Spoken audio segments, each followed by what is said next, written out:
The image that you're looking at, America the Beautiful, Rediscovering What Made This Nation Great, is by a gentleman named Ben Carson.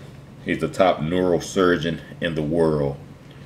He performed the first separation of twins joined at the head. Today, I want to talk about black men. They could be heroes. The experience of black Americans should be instructive to one and all and for generations to come, as evidence of what happens when men lose their moral authority in the affairs of their own community.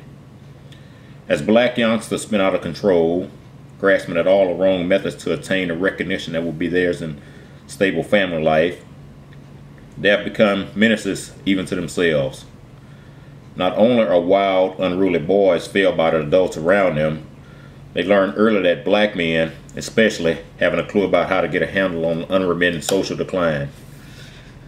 In 1993 in Chicago, for example, a group of black men participated in a series of so-called summit meetings with members of street gangs. The gang leaders were encouraged to declare truces to limit their war on the community. They signed, along with the neighborhood dignitaries, documents called peace treaties. All of this formal ceremony took place as the youth were treated as diplomats or heads of state. Meanwhile, in another city, a group of black men, aiming to stem local violence, formed a rap group, appropriating the children's own symbols of rebellion. This was done, they explained, so they might better relate to the youth. These and similar antics are being duplicated in cities around the country. What more pathetic demonstrations could there be of the black man's total failure as a moral voice? Here are wayward boys, at the very least, who need to have their ears boxed, and at the most, ought to be disciplined and punished by tough, caring men. Instead, it's the boys who have the upper hand and call the shots in their newfound self-importance, while making their elders look like fools.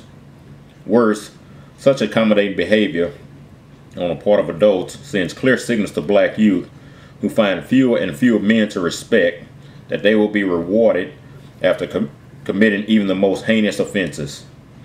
These boys are without fathers, grandfathers, or uncles to observe and emulate, and men whose tactics are recounted above do nothing to increase their youthful regard for black men. Where can any community expect to end up when the masses of its men no longer command the respect of its sons? When most of its youth grow to perceive male authority as hollow and feeble and often laughable? None of the men cited above are in a position to offer any economic alternative to these boys, because they have created nothing of economic value. Most who participated in the treaty signings were church pastors, others described themselves as community leaders. Not one man in the bunch was in a position to take a boy under his wing and offer him a job. The writer of Ecclesiastes asks, "For whom am I toiling and depriving myself of pleasure?" Our black men once had a ready answer to that question. If so many of them no longer know how to answer this question, it might be very well due to the legacy of the civil rights movement and to its ideas and stratagems that have been forcefully transmitted by the black church for the past 30 years. Few institutions in this country have a nobler image than the black church. Endlessly praised for its early role in providing blacks with a refuge in an antagonistic world, it is generally considered off limits to close inspection or criticism. It was not off limits, however, in the early 1900s to Booker T. Washington's piercing scrutiny. In fact, one of the reasons why Washington was resented by the elites of his day was the laser-like probe he turned on the various hypocrisies of certain blacks and his no-nonsense assessment of them. When it came to the disproportionate number of black men who became preachers or took to politics for a living, he could be merciless in his criticism. He publicly lamented the loss of the race of its most vigorous and ambitious men who chose these easier paths to esteem and financial comfort. Washington claimed that as soon as some black men halfway learn to read and write, they grab a Bible and run open a church, or they look to the political stump, or they did both. He viewed this behavior as setting a precedent that could ultimately weaken the race. For instead of playing economically productive roles, as did their counterparts in other ethnic groups, such men removed themselves from the critical task of economic development. As solo operators and heads of their own little private church entities, They thus avoided the risk of economic competition with other men. Once they established a constituency of loyal followers, they could confidently look forward to some degree of prestige and a dependable income. Washington decried this escape to the church, which usually included some heroic notions about finding grand solutions to the race problem. He was alarmed by the fact that the minds of a great many blacks were so filled with the traditions of the anti-slavery struggle that it prevented them from preparing for any definite task in the world. Instead, he complained, large numbers fixed on the idea of preparing themselves to solve the race problem. Because of the tradition of riding the circuit to preach abolition, there was already a strong tendency among many black men to view themselves as heirs to the great abolitionists such as Frederick Douglass, and to emulate these figures as a route to glory and prominence. Over the years, Washington developed friendships with a number of black ministers, several of whom he admired and respected, but that did not cloud his judgment about what was really at the bottom of why so many men chose this profession, this safe haven away from competition. One year, when he was on a train ride from Alabama to Washington, D.C., his train was boarded by a couple of dozen black preachers who apparently were on their way to the Capitol for a church convention. They filled the car with laughter and high spirits as they dined on homemade lunches, smoked, played cards, drank bootleg liquor, and engaged in telling coarse, off-color jokes. In observing this behavior and listening to their conversation, it struck Washington that almost anybody who took a mind to it could be a preacher. He was reminded of a joke about a poor farmer when making the rounds.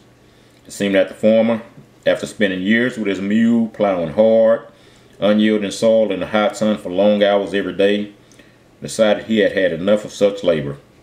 One day he put down his plow and looked to the sky and proclaimed, "Oh God, this sun is so hot and this ground is so hard. I do believe this Negro is called to preach." Could it be our misfortune that almost a century later, so many black men are still dropping the plow and hearing the call to preach? Unlike black businessmen, black preachers are numerous and everywhere. In some cities, black-owned newspapers fill several pages, not only with listings of all the black churches in town, along with each pastor's photo, but also with announcements of ordinations, recently completed and forthcoming. In the 1950s, sociologist E. Franklin Frazier discussed the question of whether the Negro population was overchurched. The subject is still as pertinent today. In terms of the most prominent and wealthiest members, American blacks could be called a race of athletes, entertainers, and preachers. A group with a minuscule number of entrepreneurs, it is understandable why its members are totally dependent on others for employment.